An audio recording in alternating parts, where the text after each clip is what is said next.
What is going on with that Houston foreclosure? If you haven't heard, 3,200 multifamily units, and the operator handed over the keys and walked away. Worst yet, as we discussed in one of our previous videos, $64 million of investor capital was lost. Amongst those investors, over 100 of them were doctors. Now, we as high-earning dentists and business professionals, we work hard for our money. So when we invested into an opportunity, we don't expect to lose all of it. Well, what could have been done differently? What questions could this limited partner or this doctor that's investing in this opportunity ask that may have saved him from losing this money? Well, in this video, we're gonna talk about the top 8 questions that you must address before investing passively in real estate. By making sure that you address these 8 questions, you can greatly increase the predictability of outcome,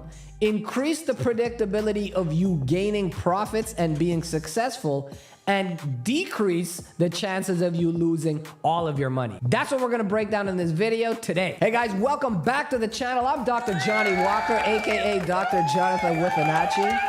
I'm a veteran endodontist as well as a self-made multimillionaire in real estate investing. In 2019, I founded Walk of Wealth Capital, which has gone on to invest in $241 million of multifamily real estate, totaling 1,623 apartment units to date. We have helped dozens of dentists deploy millions of dollars successfully into real estate investing, allowing them to generate 5 and 6 digits of truly passive income, while at the same time expanding their wealth. Now, before I get started on this video, I want to draw special attention to our Facebook group. Last week, we interviewed a very successful dentist, and he dropped some gems, absolute gems, on things that we can do to decrease our expenses as well as increase our trajectory for achieving success. If you haven't joined our Facebook group, I highly recommend that you do.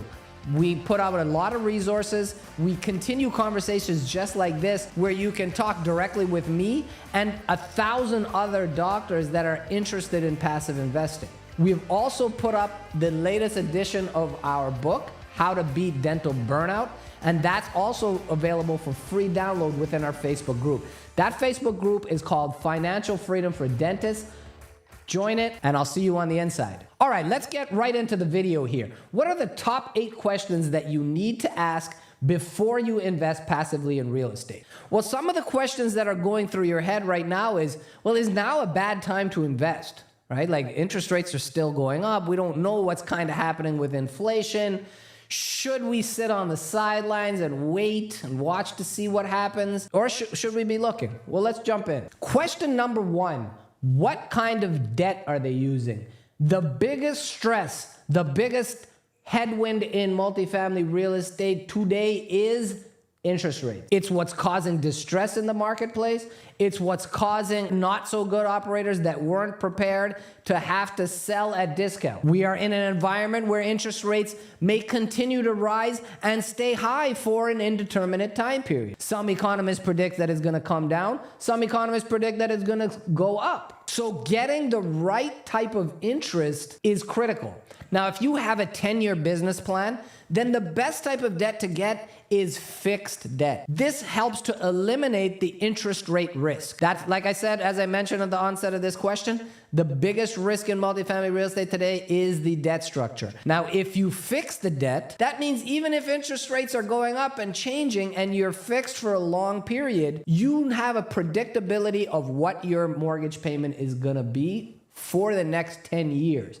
That greatly reduces the interest rate risk. But long-term fixed rate debt isn't the end-all solution for everybody. What if you have a 3 or 4 or 5 year business plan where, hey, we're gonna go in and renovate units, we're gonna drive the value and sell after 5 years? Then a long-term fixed debt structure may not be feasible, right? Because if you wanna sell after 5 years and the hold period is 10 years, well, guess what? To get out of that mortgage, you have to pay very expensive prepayment penalties to the bank.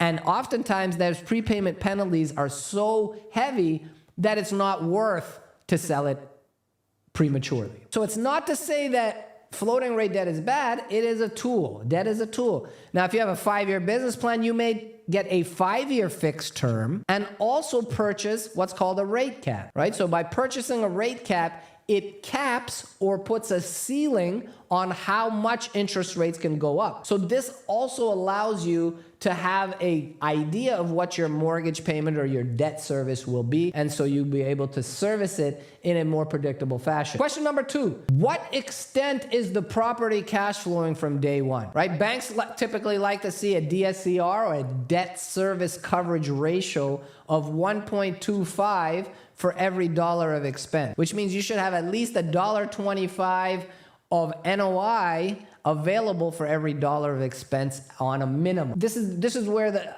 discussion about positive and negative leverage comes in. If your debt is higher than the cap rate, then you are in a position where you are in negative cash flow. That doesn't necessarily mean it's a bad thing, because if it's a very heavy value add play where you have to go in and renovate the units to drive the income up, so that way you eventually catch up and will exceed your debt service, then that might be built into your business plan. Obviously, if you're buying a negatively leveraged property, the risk level goes up. Whereas if you buy a property that's cash flowing positive from the day one, hey, the income is higher than our debt service, then you're in a less risky position. So not to say that you shouldn't do the floating rate debt opportunity, but you have to be cognizant of the risk and the risk profile that you are willing to take with your investment dollars. Also, that return should be proportionately higher as the risk goes up. So the return should go up proportionally with the risk. So again, it comes down to a personal decision. Question number 3, are there enough reserves? Do the operator keep enough cash in reserve for emergency unforeseen circumstance? Now, in that 3,200 unit portfolio where they foreclosed, the pool had turned green and the garbage was piled up in the trash area, according to tenants, within 6 months of buying the property, which tells me that there was deferred maintenance and they weren't taking care of the property, or they didn't have the money to take care of the property. Now, what that signifies to me as an investor is, hey, you guys didn't have the appropriate reserves in place. Now, on top of raising capital to have reserve funds from day one, good operators will escrow money from their operations. For example, one rule of thumb that one very savvy operator that we work with does is he keeps $250 per unit per year as extra reserves, right? So he's extracting money with every month's income and keeping a little bit more in reserves, building up that reserves. Remember, if we don't use the reserves, that can be distributed back out to investors on the back end or on the sale of the property. But having that reserve capital helps you sleep at night better. One of the most important questions you can ask is, hey, what are your reserves and where are they coming from? If they look at you like you have two heads or say, hey, what do you mean by reserves? That is a major red flag, and you need to run the opposite way. Question number 4, how conservative are their assumptions? What does that even mean? Well, this company, the 3,200 unit foreclosure, the company's called Appleway, they were promising investors a 20+% return. That's a very high number to advertise as a return. It's much higher than the average operator would promise on a pro forma. But how did they get to that number? You can't put too much stock into this projected IRR. Those numbers are based on assumptions on the inputs of the data, right? And the data, certain sets of the data, certain inputs are very sensitive. So even a 0.5% change can have a 20-fold difference on the outcome. Now, when they're promising a 20+% return, that means they're based on certain assumptions. Hey, we're assuming that rents are going to grow by this much every year. We are assuming that we can reduce expenses by this much. We're assuming that we can renovate all these units in this specific time period. Now, you have to say, how realistic is this business plan? If they say, hey, we're going to renovate all 400 units of this 400 unit apartment buildings in year one, well, guess what? That's very unrealistic. And that means that their projections are also unrealistic. When if somebody gives you a pro forma and it's a bunch of BS assumptions, this is what you can do with the pro forma. Throw it away because it's garbage. Now let me give you an example of a sensitive input. Exit cap rate. Now, the value of multifamily real estate is derived as a multiple of cap rate. Now, if we change the exit cap rate where the cap rate is expanding on the sale, then guess what? The value goes down, right? We're showing less profits.